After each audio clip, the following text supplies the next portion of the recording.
안녕하세요. 지식과 통찰을 나누는 시간입니다. 가을 바람이 차가워지는 만큼 한국의 채권 시장에도 그야말로 혹독한 겨울이 찾아왔습니다. 어제 한국은행 금융통화위원회는 모두의 예상대로 기준금리를 동결했습니다. 하지만 시장이 주목한 것은 동결이라는 결과가 아니었습니다. 바로 그 이후에 이어진 이창용 한국은행 총재의 기자회견 내용이었죠.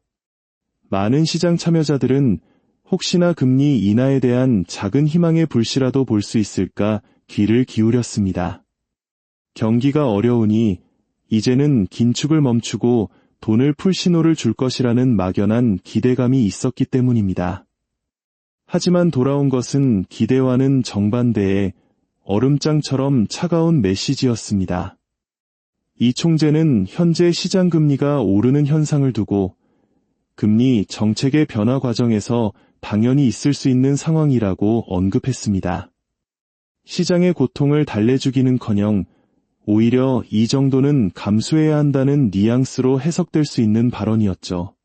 심지어 통화정책 방향 결정문에서는 금리 인하 기조라는 단어가 사라지고 인하 가능성이라는 훨씬 약한 표현으로 대체되었습니다.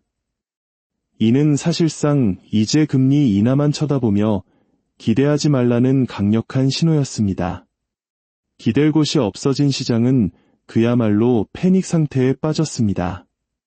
1년 넘게 금리 인하에 베팅하며 손실을 감내해왔던 투자자들은 마지막 희망의 끈이 끊어지는 것을 목격했고 그 결과는 하루 종일 이어진 투매, 즉 손절 물량의 폭포수였습니다. 이 충격은 국내 투자자들에게만 국한된 것이 아니었습니다.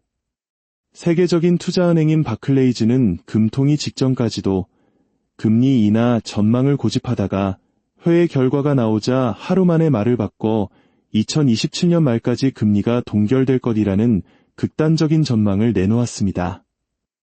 이는 그들이 얼마나 큰 충격을 받았는지를 보여주는 대목입니다. JP모건 역시 내년 2월 금리 인하 전망은 유지하지만 조건이 매우 엄격해졌다며 한 발 물러섰습니다. 이처럼 시장의 큰 손들조차 방향을 잃고 혼란에 빠진 것입니다. 그렇다면 이것이 단순히 전문가들만의 이야기일까요? 절대 그렇지 않습니다. 우리가 가입한 연금펀드, 퇴직연금 계좌, 그리고 각종 안정형 투자 상품들은 대부분 이 채권에 상당 부분 투자되어 있습니다. 채권 시장의 붕괴는 곧 우리 모두의 자산가치 하락으로 이어질 수 있다는 뜻입니다. 정부나 중앙은행이 언제나 우리를 지켜줄 것이라는 막연한 믿음이 깨진 지금, 시장은 앞으로 어떤 비정상적인 급등락이 나타나도 당국이 개입하지 않을 것이라는 공포감에 휩싸였습니다. 연말로 갈수록 자금 유동성이 마르는 상황에서 과연 이 차가운 겨울을 어떻게 버텨낼 수 있을지 깊은 우려가 나오고 있습니다. 금융시장의 한파가 매서운 가운데 우리 삶과 가장 밀접한 부동산 시장에서는 또 다른 거대한 논쟁이 시작되고 있습니다. 바로 재개발 사업과 관련된 이야기입니다. 재개발이란 낡은 동네 전체를 허물고 도로, 공원, 아파트 등을 새로 짓는 대규모 사업을 말합니다. 당연히 엄청난 사업성이 걸려 있고 수많은 이해관계가 얽혀 있습니다.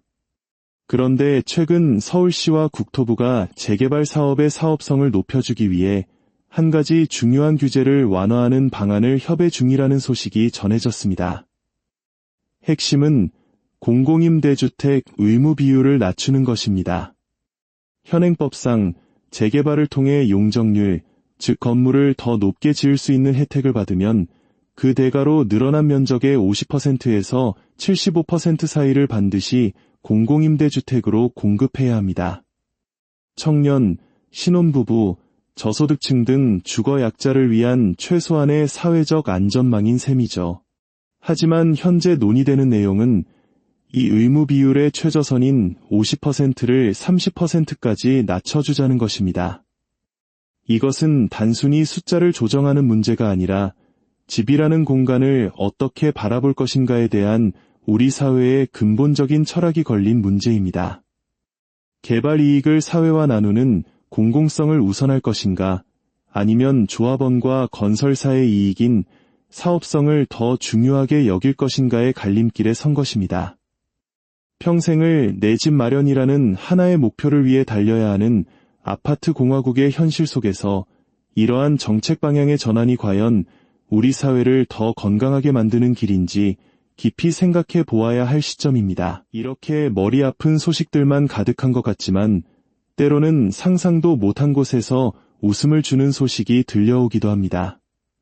대한민국 반도체 산업의 심장, SK하이닉스에서 전해진 이야기입니다. SK하이닉스는 최근 인공지능 시대의 핵심 부품인 HBM이라는 초고성능 메모리로 전 세계를 선도하고 있습니다.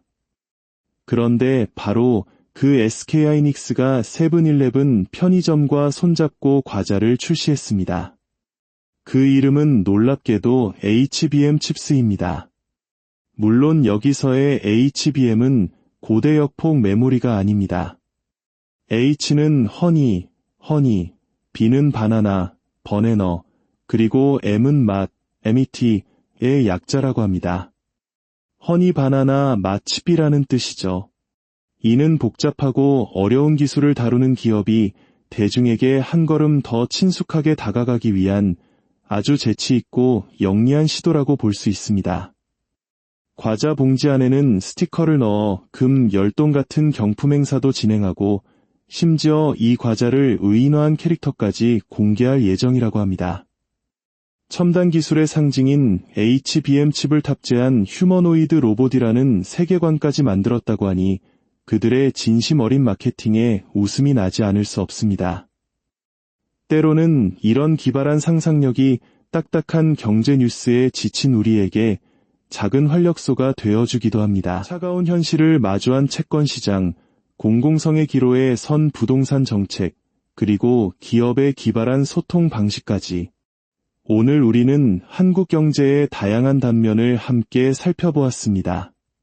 세상은 빠르게 변하고 그 속에서 우리는 끊임없이 배우고 적응해야 합니다.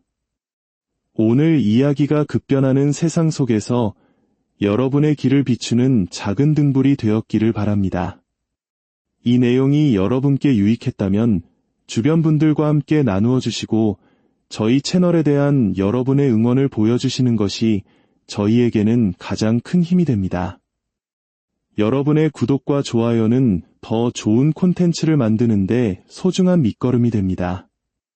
여러분의 모든 날에 평안과 지혜가 함께하기를 기원하며 지금까지 들어주셔서 진심으로 감사합니다.